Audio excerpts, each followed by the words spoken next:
Hello everyone. तो यहाँ पे हम बात करेंगे propagation and dissemination of weed seed. Weed seed का कैसे वीड डिस्पर्सन होता है और वीड के अंदर कैसे रिप्रोडक्शन होता है, इसके बारे में आइए जानते हैं थोड़ा डिटेल में। हम सबको पता है जो प्रोपेगेशन वर्ड है ये रिप्रोडक्शन वर्ड का सिनोनिम है। हम ये भी जानते हैं कि जो प्रोपेगेशन है दो तरह से पॉसिबल है, या तो सेक्सुअली होगा या सेक्सुअली होगा। सेक्सुअली होगा तो फ्लावर का फॉर्मेशन हो सकता है, पॉलिनेशन होगा, फिर फर्टिलाइजेशन होगा और फिर सीड का फॉर्मेशन होगा। सेक्सुअली होगा तो मतलब किसी ना किसी प्लांट के वेजिटेटिव पार्ट से हो सकता है, फिर चाहे वो रूट्स हो सकती हैं, स्टेम हो सकती है, लीव्स हो सकती है, इनके थ्रू हो सकता है। और भी वेजिटेटिव पार्ट्स हैं, राइजोम है, स्टोलन है, बल्ब है, कॉर्म्स वगैरह हैं, जिनके थ्रू पॉसिबल है। अब बात करते हैं, हमारे लिए सीड का फॉर्मेशन होता है तो उस सीड का डिस्पर्सल कैसे होगा। सीड डिस्पर्सल मतलब कि एक जगह से दूसरी जगह पे लेके जाना, यही क्या बोलते हैं, इस प्रोसेस को बोलते हैं डिस्पर्सल, फैलाव। A plant seed is unique genetic entity, a biological individual. However, a seed is in a dipause state. हम ये जानते हैं कि कोई भी सीड जो वीड का होता है उसकी वाइबिलिटी बहुत होती है। डाइपोज स्टेट वो स्टेट होती है जब वो एकदम शांत रहते हैं, कोई भी आउटग्रोथ नहीं शो करते हैं, जब तक कि उनको फेवरेबल इन्वायरमेंटल कंडीशंस नहीं मिल जाती। जैसे ही उनको फेवरेबल इन्वायरमेंटल कंडीशंस मिलती हैं, वो वीड की सीड ग्रो आउट कर जाते हैं और फिर से पूरी साइकिल होती है। ग्रोथ वेजिटेटिव ग्रोथ होती है, फिर रिप्रोडक्टिव ग्रोथ होती है, पॉलिनेशन होता है, फर्टिलाइजेशन होता है और फिर से सीड का फॉर्मेशन होता है। तो ये एक प्रोसेस है जो कंटिन्यू रहती है। किसी भी स्पीसीज़ को कंटिन्यू रहने के लिए, कंटिन्यूटी के लिए ये प्रोसेस इसेंशियल है। आगे बात करेंगे हम। हमें ये पता है कि जो वीड्स की जो सीड है वो अपने आप तो मूव नहीं कर सकती। इसके लिए ज़रूर कुछ ना कुछ उनको कोई ना कोई डिस्पर्सिंग एजेंट चाहिए जिसके थ्रू वो एक जगह से दूसरी जगह पर जा पाएँ। और हमें ये बात भी ध्यान रखने में चाहिए कि डिस्पर्सिंग, केवल डिस्पर्सन इसेंशियल नहीं है। वीड की सीड को एक जगह से ले जाकर दूसरी जगह पर छोड़ दिया, इतने से ही ये डिस्पर्सल सक्सेसफुल नहीं हो जाता है। जब तक वो सीड ग्रो आउट कर नहीं हो जाती, फिर से नए सीड का फॉर्मेशन नहीं कर लेती, तब तक वो सीड डिस्पर्सल सक्सेसफुल नहीं होगा। तो वीड के सीड को डिस्पर्सल के लिए दो चीज़ें चाहिए। एक तो डिस्पर्सिंग एजेंट चाहिए जो उसकी सीड को एक जगह से दूसरी जगह पे डिस्पर्स कर रहा है, दूसरा उसको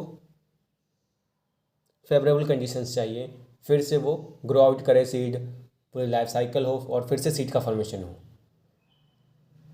ये दो बातें हमें ध्यान में रखना है। केवल डिस्पर्सिंग एजेंट से काम नहीं चलेगा, उसको डिस्पर्सिंग एजेंट ऐसी जगह पर डिस्पर्स करे जहाँ पे उसको फेवरेबल कंडीशंस मिले। ठीक है। अब बात करते हैं सीड, ऐसा क्या है सीड के अंदर जो इसको हेल्प करता है डिस्पर्सन में।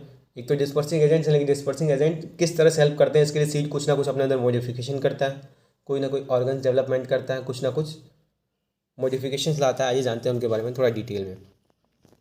मेनली जो डिस्पर्सिंग एजेंट्स हैं वो क्या है, विंड है, हवा के थ्रू हो सकता है, जल के, वाटर, जानवरों के थ्रू, ह्यूमन के थ्रू, मशीनरी के थ्रू।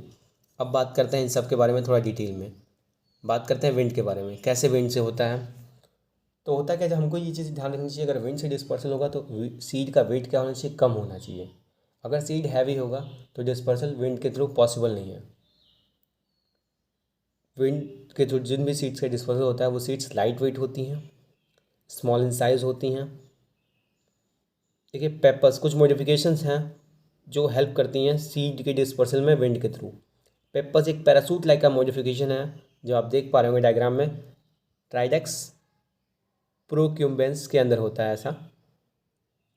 बात सेकेंड नंबर पे कोमोज है, ये भी एक तरह का मॉडिफिकेशन है जिसमें क्या होता है कि सीड के ऊपर हेयर्स आ जाती हैं। हो सकता हो कि पूरी सीड ही हेयर से कवर हो या कुछ का कुछ पार्ट, ऐसा भी पॉसिबल है, ये आप देख पा रहे होंगे डायग्राम के अंदर। फीदरी परसिस्टेंट स्टाइल्स डेवलप हो जाती हैं, बलून्स डेवलप हो जाते हैं, विंग्स लाइक मॉडिफिकेशन हो जाता है, आप देख रहे हैं डायग्राम में। अब बात करेंगे वाटर के थ्रू।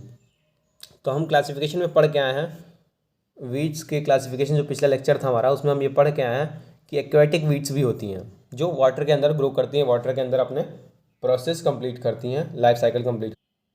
वहाँ पे हम पढ़ के आए थे इमर्ज्ड, सबमर्ज, फ्लोटिंग टाइप। हमें ये पता है जो एक्वेटिक वीड्स होती हैं इनके जो सीड्स हैं वो ज़्यादा वाइबल होते हैं, ये पूरी लाइफ साइकिल अपनी वाटर के अंदर कंप्लीट करती हैं। तो इनके जो सीड्स हैं वो क्या होता है, जब सीड जो फॉर्मेशन कर लेते हैं तो वो फ्लोटिंग सीड बैंक के रूप में काम करते हैं। वो पानी की सतह पे बहते रहते हैं, जहाँ पे भी पानी फ्लो करके जाता है वहाँ पे वो वाटर के साथ में डिस्पर्स होते हैं।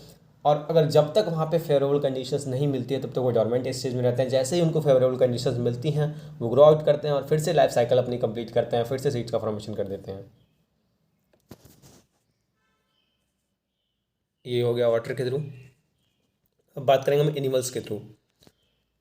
Several weed species produce seeds with, क्या होता है कि सीड्स के अंदर, सीड्स के ऊपर क्या होता है, बार्क हो सकते हैं, चिपकने वाली स्टिक की, जो मतलब एनिमल की बॉडी पे चिपक जाएं उसके थ्रू इनका, ताकि ये डिस्पर्सन हो सके, डिसेमिनेशन हो सके। जैसे कि ये देख रहे होंगे आप डायग्राम के अंदर, जेंथियम स्ट्यूमेरियम, इसमें हुक टाइप के जो है स्पाइंस टाइप के स्ट्रक्चर्स आ जाते हैं। ये हुक्स क्या करते हैं, जब एनिमल्स इनके टच करके निकलते हैं या ग्रेजिंग करते हैं तो ये उनकी बॉडी में चिपक जाते हैं और उनके साथ में इनका डिस्पर्सन हो जाता है। जहाँ जहाँ पे एनिमल जाता है वहाँ वहाँ पे सीड, इनके सीड्स को डिस्पर्स करते हुए आगे बढ़ता है। फिर हम बात करेंगे मैन के थ्रू। होता है क्या, जो हम अपने एग्रीकल्चर प्रोड्यूस है, हमको पता है कि हमारे क्रॉप के अंदर वीड्स होती है। जब हम हार्वेस्टिंग करते हैं तो साथ में हम वीड की भी हार्वेस्टिंग कर लेते हैं और उसके भी सीड्स हमारे क्रॉप सीड्स में मिल जाते हैं। और उनके थ्रू हमारे जहाँ भी ये ग्रेन जाती है, रॉ मटेरियल के रूप में यूज़ होती है इंडस्ट्रीज़ में, अलग अलग चीज़ों के फॉर्मेशन में, तो वहाँ पे हम इनका डिस्पर्सन करते जाते हैं। एक तो ये हमारे थ्रू हो गया, ये मैन के थ्रू हो गया। मशीनरी के थ्रू, टिलेज इक्विपमेंट्स हैं वो आपने अच्छे से, हम ये बातें ध्यान रखनी चाहिए कि अगर हम एक, अगर फॉर्म से लेके आए हैं कोई भी टिलेज इम्प्लीमेंट, वहाँ पे कोई भी टिलेजिंग ऑपरेशन परफॉर्म करके, तो उनके अच्छे से हमें सफाई करनी चाहिए। जो भी वीड्स हैं, जो भी मिट्टी उनमें है, उन्हें हमें निकाल देना चाहिए, हटा देना चाहिए दूसरी फील्ड के अंदर ले जाने से पहले। होता है कि हम जनरली ये नहीं करते हैं और एक फील्ड से दूसरी फील्ड में इक्विपमेंट्स का यूज़ करते रहते हैं। इससे क्या होता है कि ये वीड्स जो है इनका डिस्पर्सल होता रहता है, सीड्स का डिस्पर्सल आसानी से पॉसिबल हो जाता है। इंटरकंटिनेंट मूवमेंट क्या होता है कि एक्सपोर्ट होता है क्रॉप ग्रेन्स का, सीड्स का, तो उसके थ्रू सीड्स में मिक्सअप होकर एक जगह से दूसरी जगह भी ये डिस्पर्स हो जाती हैं। क्रॉप मिमिक्री डिस्प्ले होता है क्या है कि कुछ वीड्स होती हैं जो बिल्कुल क्रॉप ग्रेन के आइडेंटिकल सीड्स अपनी प्रोड्यूस करती हैं। तो जब आइडेंटिकल होती हैं तो फिर आइसोलेशन मुश्किल हो जाता है, हम उनको आइसोलेट नहीं कर पाते हैं अपनी क्रॉप ग्रेन से, और वीड की जो सीड्स हैं उनको हम अलग अलग नहीं कर पाते हैं, बहुत ही डिफ़िकल्ट हो जाता है उनको पहचानना, जिसकी वजह से क्या होता है इनका डिस्पोजल काफ़ी आसानी से हो जाता है। क्रॉप सीड में हम बात कर चुके हैं मिक्सचर के रूप में।